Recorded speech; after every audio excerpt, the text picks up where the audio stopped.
Assalamualaikum dan salam sejahtera. Hari ini kita akan mempelajari topik baru dalam silibus Matematik KSSM tingkatan 4 iaitu fungsi dan persamaan kuadratik dalam satu pemboleh ubah. Jom kita teruskan.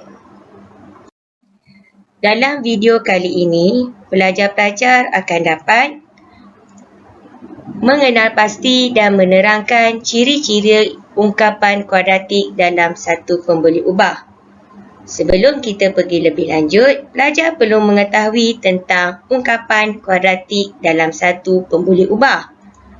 Ungkapan kuadratik dalam satu pemboleh ubah ialah ungkapan yang kuasa tertinggi pemboleh ubahnya ialah 2.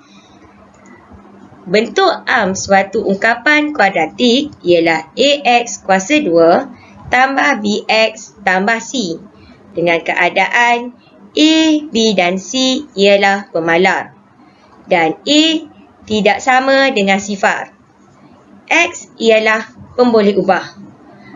Mengapa A tidak boleh sama dengan sifar? Kerana apabila A didarabkan dengan X, maka hasilnya akan menjadi sifar. Maka, ia tidak memenuhi syarat untuk menjadi ungkapan kuadratik kerana ungkapan yang kuasa tertingginya adalah 2. Dalam ungkapan kuadratik, A ialah perkali bagi X kuasa 2, B ialah perkali bagi X dan C ialah pemalar. Berikut merupakan antara contoh-contoh ungkapan kuadratik. Yang pertama adalah X kuasa 2 tambah 2X tolak 1, di mana kuasa tertinggi bagi pemboleh ubah X adalah 2. Contoh yang kedua ialah negatif Y kuasa 2 tambah 3Y, di mana kuasa tertinggi untuk pemboleh ubah Y juga turut kuasa 2. Begitu juga untuk contoh ketiga dan keempat. Mari kita teruskan dengan melihat contoh yang diambil daripada buku teks muka surat 5. Tentukan sama ada setiap ungkapan berikut merupakan ungkapan kuadratik dalam satu pemboleh ubah atau tidak. Jika tidak, berikan justifikasi anda. Jikalau bukan, anda perlu memberikan sebab. Kita lihat contoh yang pertama, iaitu X kuasa 2 tolak 5. Ungkapan tersebut adalah ungkapan kuadratik dalam satu pemboleh ubah kerana kuasa yang tertingginya adalah kuasa 2 dan cuma terdapat satu saja pemboleh ubah iaitu X.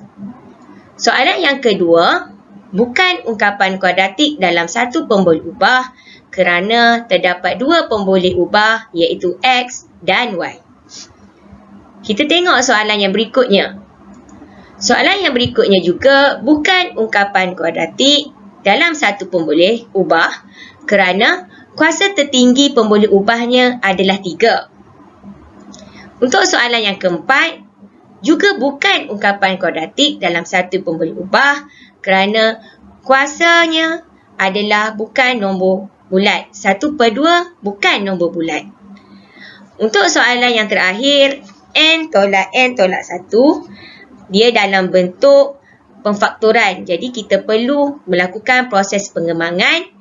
Okey, N darab N, N darab negatif 1, maka hasilnya kita akan perolehi N kuasa 2 tolak 2N.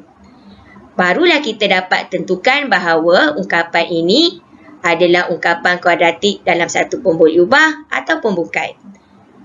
Untuk ungkapan ini, ia adalah ungkapan kuadratik dalam satu pemboleh ubah kerana cuma ada satu saja pemboleh ubah dan nilai kuasa tertingginya adalah kuasa 2. Mari kita lihat contoh yang seterusnya. Contoh yang seterusnya juga diambil daripada buku teks muka surat 5. Tentukan nilai A, B dan C bagi setiap ungkapan kuadratik yang berikut. Sebelum ini kita telah mempelajari tentang apakah nilai A, nilai B dan nilai C. Nilai A adalah perkali bagi X kuasa 2, B ialah perkali bagi X, sementara C ialah pemalar. Untuk memudahkan kita mencari nilai A, nilai B dan C, setiap ungkapan perlu disusun dalam bentuk arm ungkapan kuadratik. Mari kita lihat soalan yang pertama. 2x kuasa 2 tolak 5x tambah 1. Ungkapan tersebut telah pun disusun mengikut bentuk arm ungkapan kuadratik.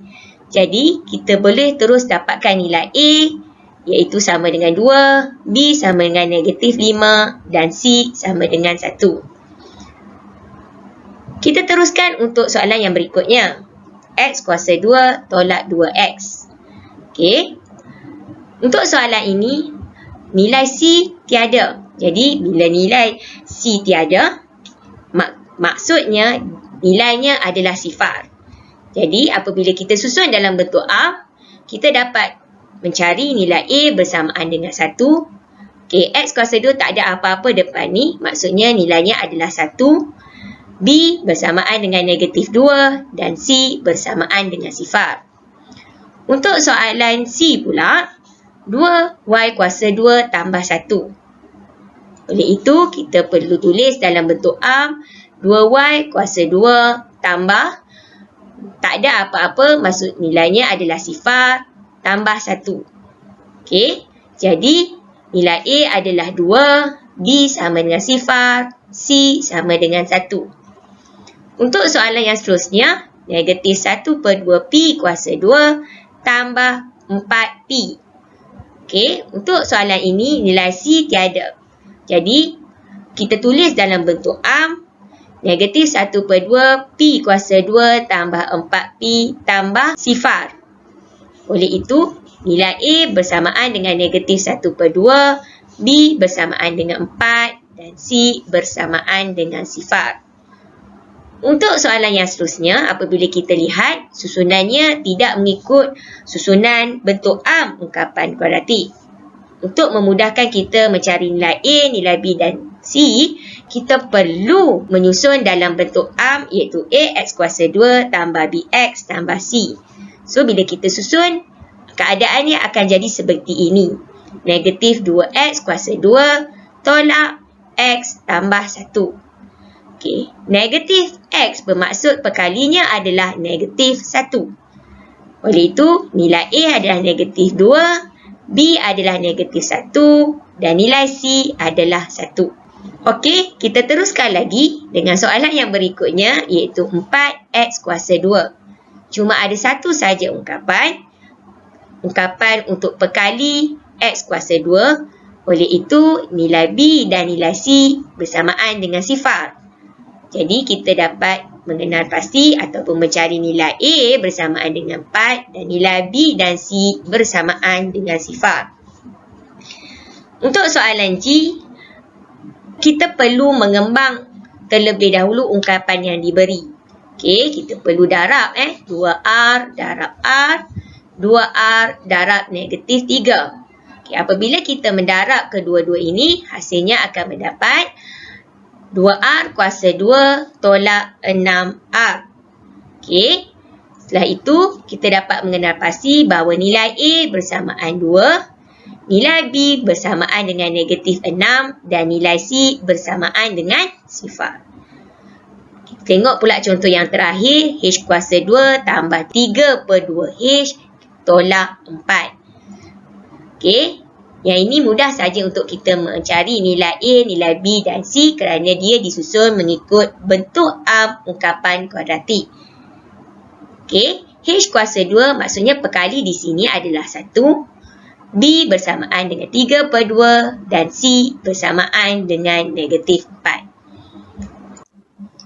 Sumber rujukan yang telah cikgu ambil adalah daripada buku teks Matematik Tingkatan 4 KSSM dan buku modul and more Mathematics Tingkatan 4 terbitan Pelangi Sdn Bhd. Sekian saja video kali ini. Kita akan berjumpa di video yang akan datang.